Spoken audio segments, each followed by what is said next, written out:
السلام عليكم ورحمة الله وبركاته. إن الحمد لله والصلاة والسلام على رسول الله. أما بعد،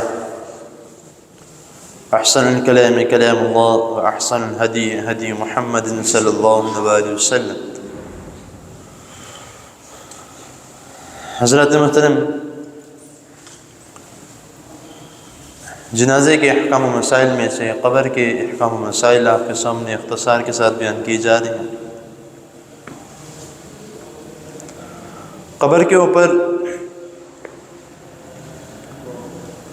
نشانی لگانے کے متعلق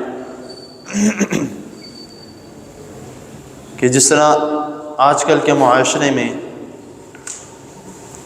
اکثر لوگوں نے قبر کو پکا کر کے اور اس کے اوپر سلیب لگا کے تختی لگائی ہوتی ہے اور اس کے اوپر باقاعدہ نام لکھا ہوتا ہے، پیدائش، وفات، آیتیں، پتہ نہیں کیا کیا۔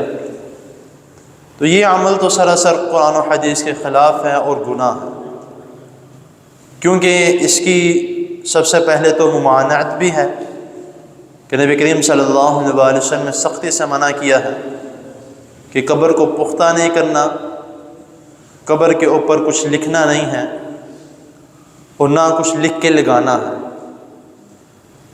لیکن دو طریقے جو نبی کریم صلی اللہ علیہ وسلم نے ہمیں سکھائے ہیں، ایک نشانی لگانے کے طور پر اور دوسرا کہ کس وجہ سے اگر وہ شخص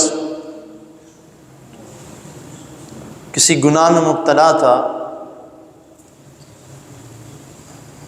اس کو برزخی زندگی میں جو اس کو سزا ملنی تھی، اس سے اللہ کے فضل سے بچایا جا سکتا ہے۔ جس میں سب سے پہلی حدیث جو ہے نشانی لگانے کے متعلق سنن ابن ماجہ کی صحیح حدیث ہے، حدیث نمبر 1561 میں صحابی بیان کرتے ہیں کہ نبی کریم صلی اللہ علیہ وسلم نے حضرت عبداللہ بن مزعون رضی اللہ تعالی عنہ کی قبر پر نشانی کی علامت رکھنے کے لیے ایک چھوٹا سا پتھر رکھا تھا، صرف نشانی لگانے کے لیے۔ اور آپ دیکھ لیں گے کہ بقیع قبرستان اور معلی قبرستان میں جو لوگ مکہ مدینہ گئے ہیں، جو نہیں گئے، اللہ تعالیٰ ان کو لے کر جائے، وہاں پہ عبادات کرنے کی توفیق عطا فرمائے۔ تو وہاں پر جتنی بھی قبریں ہیں ان سب کے اوپر انہوں نے تقریباً میرے خیال سے جتنی قبر اونچی ہے اس سے بھی چھوٹا انہوں نے پتھر رکھا ہوا ہے، صرف اور صرف نشانی کے طور پہ۔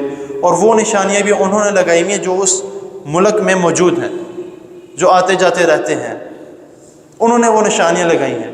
جو ملک سے باہر ہیں لیکن ان کے کچھ وہاں پہ دفن ہیں تو ان کو پتہ ہی نہیں ہے کہ ان کی کون سی قبر ہے، اندازہ لگا لیتے ہیں کہ یہاں پہ میں نے دفنایا تھا، لیکن کوئی پتہ نہیں اس کے اوپر کتنی میتیں دفن ہو چکی ہیں۔ تو یہ ایک طریقہ جو ہے وہ اگر نشانی کے طور پر اگر بندہ چاہتا ہے کہ میں اپنے کسی پیارے کی قبر کی نشانی لگاؤں اور آ کے میں دعا کروں، تو یہ ایک عمل کیا جا سکتا ہے۔ اور ایک اور دوسرا عمل جو کہ بخاری میں حدیث آتی ہے، حدیث نمبر 1361 میں،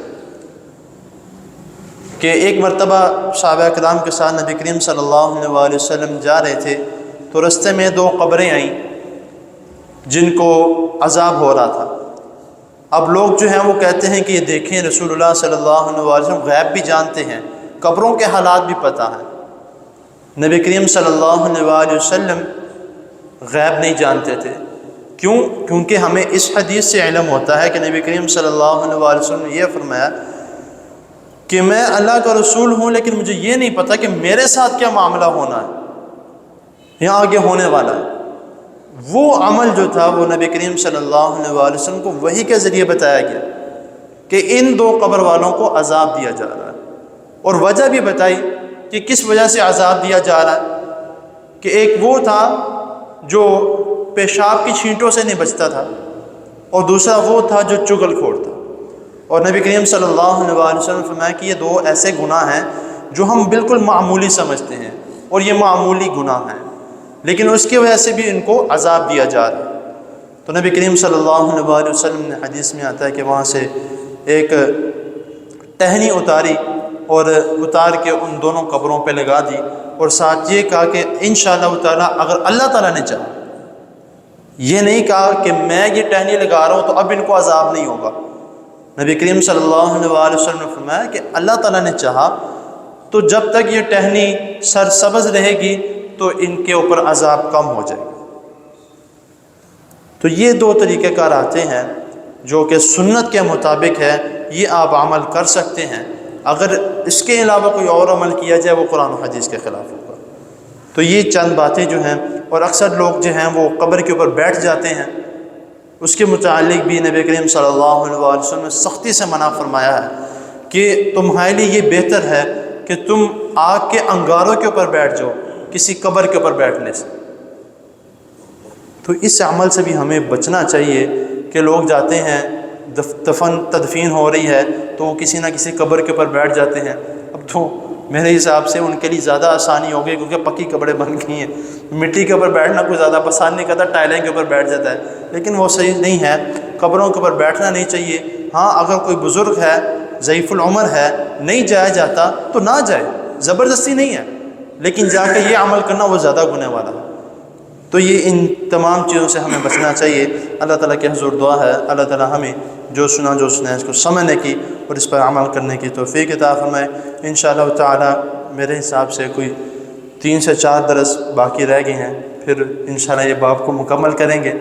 تو اللہ تعالیٰ کے حضور دعا ہے اللہ تعالیٰ ہمیں جو سنا چکا ہوں آپ سن چکے ہیں، اللہ تعالیٰ مجھے اور آپ کو اس پر عمل کرنے کی توفیق عطا فرمائے۔ جزاکم اللہ خیر۔